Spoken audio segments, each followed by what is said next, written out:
कहानी की शुरुआत जॉन नाम के बंदे से शुरू होती है जो कुछ सोच रहा था। काफी सोचने के बाद वो अच्छे से तैयार होकर कॉलेज में आता है। जॉन यहाँ अपनी छोटी बहन बेला से मिलने आया था, लेकिन जैसे ही वो उससे मिलता है तो बेला उसे पहचान नहीं पाती, क्योंकि वो कई सालों बाद बेला से मिल रहा था। अपने बड़े भाई को देखकर बेला बेहद खुश हो गई थी। भले ही दोनों कई सालों बाद मिल रहे थे, लेकिन फिर भी दोनों भाई बहन में बेहद प्यार था। जल्दी ही दोनों बेला की गाड़ी में बैठकर घर की तरफ जाने लगे। जॉन काम के सिलसिले में दूसरे देश में रहता था और इस बार वो खास तौर पर बेला से मिलने आया था। बातें करते करते दोनों बेला के घर पहुंच जाते हैं। बेला को घर छोड़ते ही जॉन जाने की बात करता है। बेला के पूछने पर वो बताता है कि मैं अपने एक दोस्त के घर रुका हूँ। बेला के कई बार कहने पर भी जब वो नहीं मानता तो बेला उसे अपनी गाड़ी की चाबी दे देती है, ताकि वो जितने भी दिन यहाँ रहे बेला की गाड़ी इस्तेमाल कर सके। रात को जॉन अपने कुछ पुराने दोस्तों के साथ पार्टी करता है और फिर अपने दोस्त के घर आ जाता है। अगले दिन बेला के बुलाने पर जॉन उसके घर आता है। बेला उसे अपने कमरे में लाकर सबसे पहले उसका हुलिया ठीक करती है। बेला अभी जॉन के बाल काट ही रही थी कि इसी बीच उसकी माँ मारिया उसे आवाज लगाती है। मारिया को खाने की तैयारी करनी थी, इसलिए उसने बेला को बुलाया था। बेला के जाने के बाद जॉन बेला का कमरा देखने लगा। कुछ देर बाद सभी खाना खाने लगे थे। मारिया जॉन से पूछती है कि तुम कितने दिनों के लिए यहाँ आए हो? जॉन बताता है कि मैं 2 हफ्तों के लिए आया हूँ। मारिया जिस तरह जॉन से पूछताछ कर रही थी, उसे देखकर साफ पता लग रहा था कि वो जॉन को खास पसंद नहीं करती। असल में मारिया जॉन की सौतेली माँ थी और बेला उसकी सौतेली बहन, इसलिए मारिया और जॉन में ज्यादा बनती नहीं थी। लेकिन जॉन और बेला में सगे भाई बहन से भी ज्यादा प्यार था। खाना खाने के बाद जॉन चला जाता है और बेला अपनी माँ के साथ कॉलेज जाने लगती है, क्योंकि उसने अपनी गाड़ी जॉन को दे रखी थी। रास्ते में मारिया बेला को जॉन से दूर रहने को कहती है, लेकिन वो उसकी बात नहीं मानती। बेला का कहना था कि वो ऐसा नहीं कर सकती, क्योंकि जॉन खास उससे मिलने ही दूसरे देश से यहाँ आया है। जब बेला कॉलेज से घर आती है तो उसे एक पार्सल मिलता है। इस पार्सल में अंदरूनी कपड़े थे। बेला को लगा कि ये पार्सल उसके लवर मैक्स ने भेजा है, इसलिए वो उन्हें देखकर खुश हो रही थी, मगर वो ये नहीं जानती थी कि कोई कैमरे में से उसे देख रहा है। बेला पर नजर रखने वाला कोई और नहीं बल्कि उसका सौतेला भाई जॉन था। दरअसल जब वो बेला के घर गया था तब मौका देखकर जॉन ने उसके कमरे में कैमरा लगा दिया था और बेला इस बात से पूरी तरह अनजान थी। वो पूरा दिन बेला को देखता रहा और फिर थक कर सो गया। अगली सुबह वो नींद से जागता है और फिर से बेला को देखने लगता है। जॉन दिन रात पागलों की तरह बेला पर नजर रखने लगा था। ऐसे ही एक दिन वो देखता है कि बेला के घर उसका लवर मैक्स आया हुआ है। उन दोनों को साथ में देखकर जॉन को अच्छा नहीं लगता।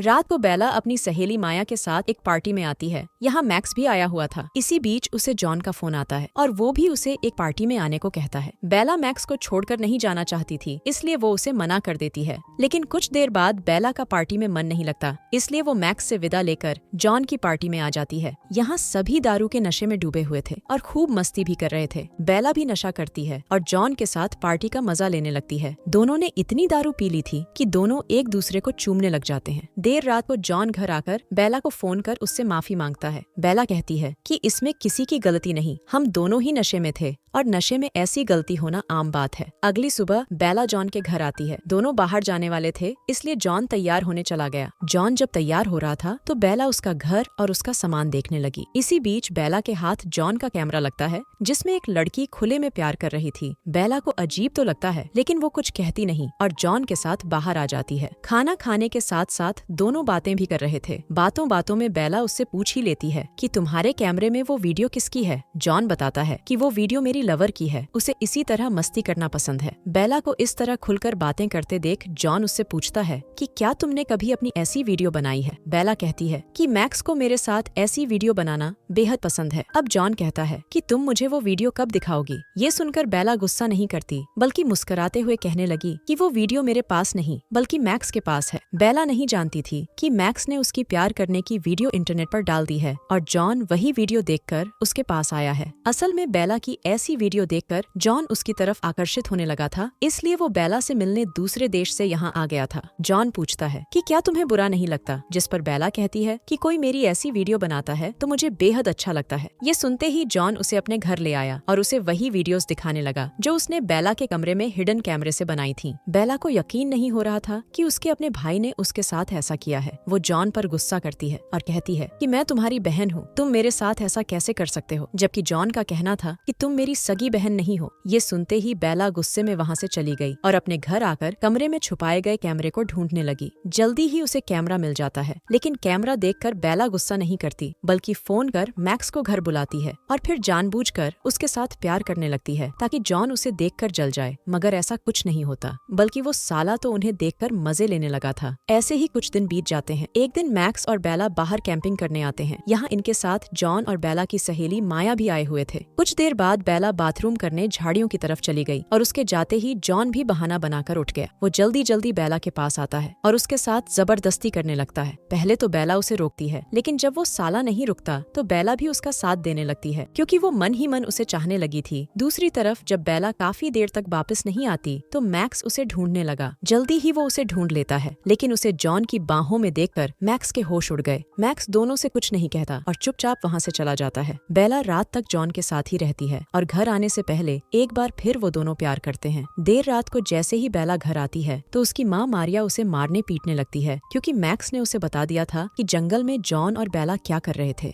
दूसरी तरफ जब जॉन घर पहुँचता है तो मैक्स भी उसके पीछे पीछे आ जाता है। मैक्स जॉन पर बेहद गुस्सा था, जिस कारण वो जॉन के घर में आता है और उसकी अच्छे से धुलाई करता है। जॉन को काफी मारने के बाद मैक्स वहाँ से चला गया। अगले दिन मारिया बेला को लेकर एक मनोचिकित्सक के पास पहुँच गई। मारिया का मानना था कि बेला की दिमागी हालत ठीक नहीं, इसलिए वो अपने भाई के साथ गलत रिश्ता बना रही है। बेला मनोचिकित्सक को समझाने की कोशिश करती है कि मैं बिल्कुल ठीक हूँ, मैं बस अपने भाई से प्यार करती हूँ। लेकिन मनोचिकित्सक उसकी बात को अनसुना कर उसे समझाने लगता है कि तुम्हारा रिश्ता गलत है। जल्दी ही ये बात बेला के कॉलेज में भी फैल गई कि उसका अपने ही भाई के साथ गलत रिश्ता है। पूरा कॉलेज बेला के बारे में तरह तरह की बातें करने लगा था। दूसरी तरफ मारिया जॉन को फोन कर धमकी देती है कि अगर तुम बेला के आसपास भी नजर आए तो मैं तुम्हें जान से मार डालूंगी। इतना सब कुछ हो जाने के बाद भी बेला ने अपने कमरे से कैमरा नहीं निकाला था। जॉन अब भी उस पर नजर रख रहा था। मारिया बेला को प्यार से समझाने की कोशिश कर रही थी कि जॉन तुमसे प्यार नहीं करता, बल्कि वो तो बस तुम्हारा इस्तेमाल कर रहा है। लेकिन बेला उसकी कोई बात मानने को तैयार नहीं थी। बेला की जिद देखकर उसे फिर से मनोचिकित्सक से मिलवाया गया। कुछ देर मनोचिकित्सक के साथ बातें करने के बाद मारिया बेला को घर की तरफ ले जाने लगी। मारिया आराम से गाड़ी चला रही थी और तभी मौका देखकर बेला गाड़ी से कूद जाती है और जॉन के घर की तरफ भागने लगती है। जल्दी ही वो जॉन के घर पहुंच गई, लेकिन यहाँ आकर उसने कुछ ऐसा देख लिया जिसकी उसने कल्पना भी नहीं की थी। जॉन के घर बेला की दोस्त माया अपने कपड़े ठीक कर रही थी। माया को देखकर बेला सब समझ गई कि यहाँ क्या हो रहा था। बेला गुस्से में आकर माया को मारने लगी। इसके बाद वो उसे बुरा भला कहकर वहाँ से भगा देती है और फिर रोते रोते जॉन से कहती है कि मेरी माँ सही कह रही थी कि तुम मुझसे प्यार नहीं करते, बल्कि सिर्फ मेरा इस्तेमाल करने के लिए यहाँ पर आए थे। जॉन उसे समझाता है कि ऐसी बात नहीं है, मारिया ने मुझे तुमसे दूर रहने को कहा था। अब बेला उसकी कोई बात नहीं सुनती। वो कहती है कि मारिया ने दूर रहने को कहा था, किसी और के साथ मजे करने को नहीं कहा था। जॉन का सच जानकर बेला का दिल टूट गया था। कहानी के आखिर में बेला अपने घर वापस जाने लगती है, क्योंकि अब उसे जॉन से नफरत होने लगी थी। और इसी के साथ इस कहानी का यही अंत हो जाता है।